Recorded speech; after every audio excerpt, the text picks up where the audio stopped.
Okay, once again, good morning to our morning host here.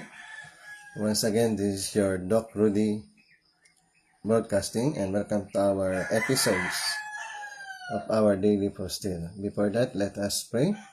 Heavenly Father, we give thanks for this morning that you have given to us. Another morning to worship you, to bow down and inscribe your word in our heart.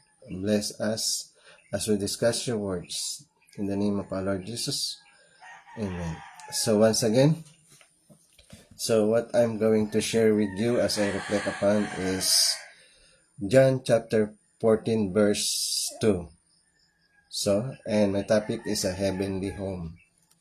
So, of course, when we speak about heavenly home, that means the location of a heavenly home is in the kingdom of heaven on heaven. Because there are two kinds of kingdom of heaven. The kingdom of heaven on earth and the kingdom of heaven on heaven. So that means our heavenly residence is not our residence here in this physical world is just a temporary, but the actual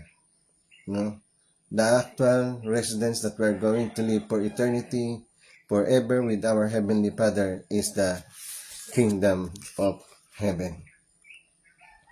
So, this kingdom of heaven or the heavenly home is a place of a holy man and a holy woman. So this indicates that we need to fulfill our portion of responsibility to become holy and righteous before God. And then, of course, those who are going to the heavenly home, the kingdom of heaven, is the children of God. Children of God that is one with God, connected with God. And of course, the heavenly home is a place of peace, love, unity, purity, and righteousness. I repeat, the heavenly home is a place of peace, love, unity, purity, and righteousness. And that is our destination. After we accomplish our temporal life, as we accomplish our physical life, with fulfilling our portion responsibility, our destination is the kingdom of heaven, our heavenly home. So that means the heavenly home is a place of people of God, children of God who fulfill the heavenly purpose, their heavenly responsibility. As our Lord and Savior Jesus Christ said, "Not all say to me, Lord, Lord, shall enter to the kingdom of heaven, but those only who does the will of my Father."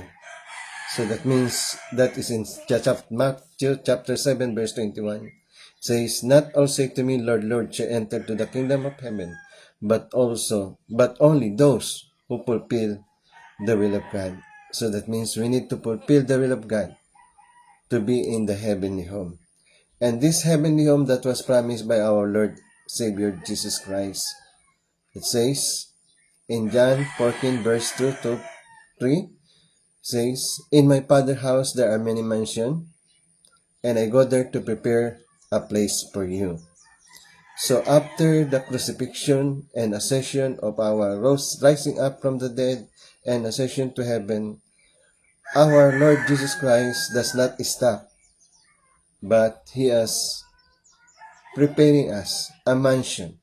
So that means our residence, our home in the kingdom of heaven is not just like an ordinary house, an ordinary apartment, but rather it was a mansion that is prepared for those who believe, for those who follow, those who fulfill the will of God. So this indicates that it's very important that we fulfill our portion of responsibility to be in the heavenly home. So that means the heavenly home is a place where we dwell with God, where we are one with God, completely one with God. So that means in the heavenly home, in the kingdom of heaven, there is no barrier, there is no boundary in our relationship to Heavenly Father. But we are completely one with Heavenly Father in the heavenly home.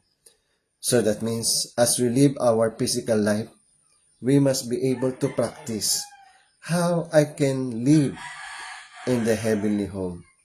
Just like going to abroad, no?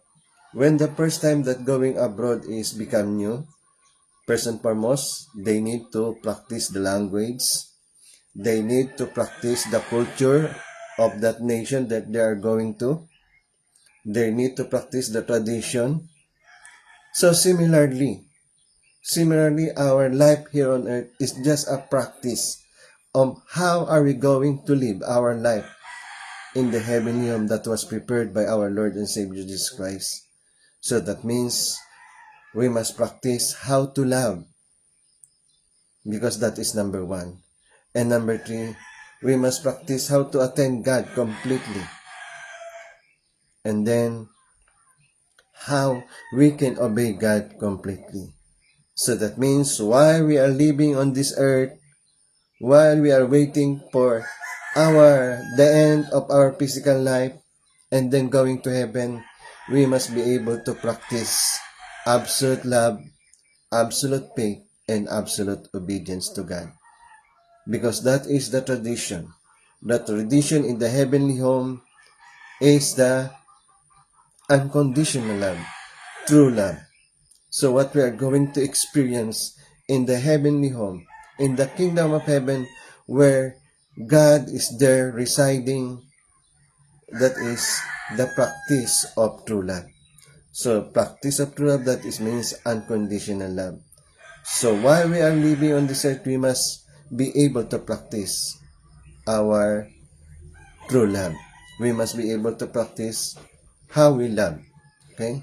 So once again, thank you for this morning and welcome to our daily posting. So let us pray.